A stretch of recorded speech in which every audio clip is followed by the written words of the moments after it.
So, ito ito case 1 ito, case 1 case 1 yan ha, case 1. So, ito given na to, ito given na yan.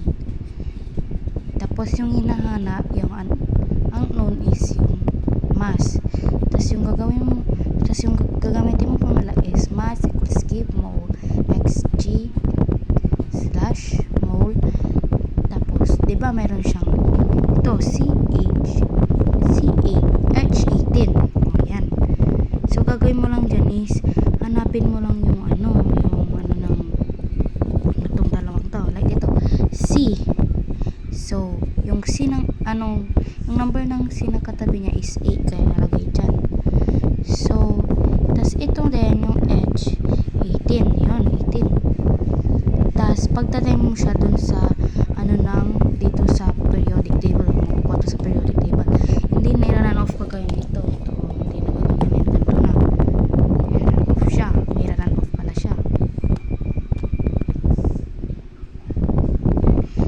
Tas, ito, 1. 1 kasi yung hydrogen. Tas, times lang yan. So, 96 plus 18.00. Yan. Yan. Tas, pag-a-addin mo lang yung tas ito na. Gagawin mo lang to. Mass equals give mole xg equals slash mole. So, copy mo lang yung mass. Tapos, equals, kunin mo yung nakuha mo, yung ito, kunin mo tong 0.6042. Tapos, mole 68H18 times yung grams is ito. 114 grams. So, yan. Tapos, copy mo lang yung ito. Yan. Tapos, pagkatapos nyan, 1 mole. So, ika-cancel mo lang to. Ika-cancel mo yung kaparehas. So, wala na yan. Ito na lang yung natira. Ito na lang yung natira. So, gagawin mo lang yan is, wait lang. Check kayo ko chat. Ito. 0.6042 times 114 grams 68H18. Gagawin mo lang dyan, wala na yung 1 kasi pag dinivide mo yan, ito na lamang lalabas. Pag times mo lang yan, tapos ito na yung lalabas. Yan yung case 1. Okay, punta tayo sa case 2. Ito, case 2 naman. Ito, case 2. Given 19 grams of Rin F2, 1 mole of F2 equals 38 grams of F2.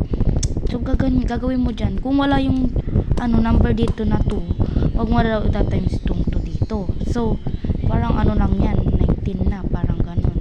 Hindi, parang na siya. So, tawag mo lang ita-times kung ganyan na.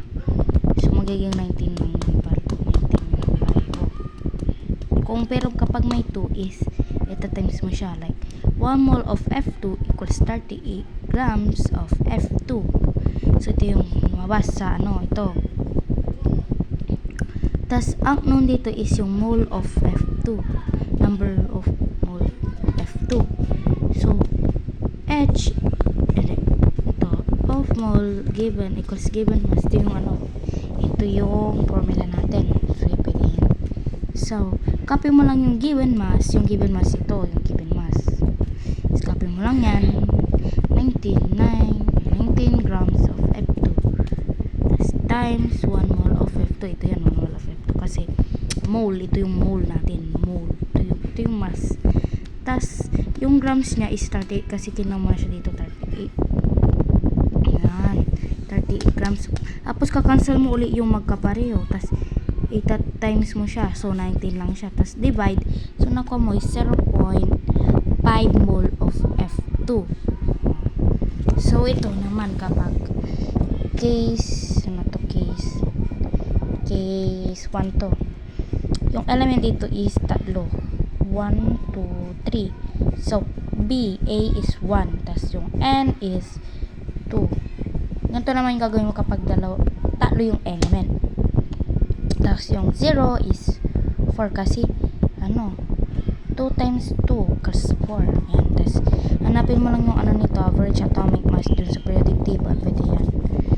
tas pagta-times mo din yan, tas add, ganun din. Tas gagamitin mo na naman yung given 4.02 mole of BA. Ganyan. Tas yung out nun is mass. So gagawin natin yung case 1, mass equals number of mole x grams over mole. Tas ito lang 4.02 mole tas BA tas number of tas yan NO2 tas ganyan, copy mo lang yan. Tas yung dito din, ganun din, kunin mo lang yung nakuha mo dito, kalagay mo dang kilograms, copy mo yung ano, yung ito yung element, tas 1 mole of BA, tapos yan, tapos pagta-times mo yan, ito nang lalabas. Yan, max. Okay na, Syra. Let's go.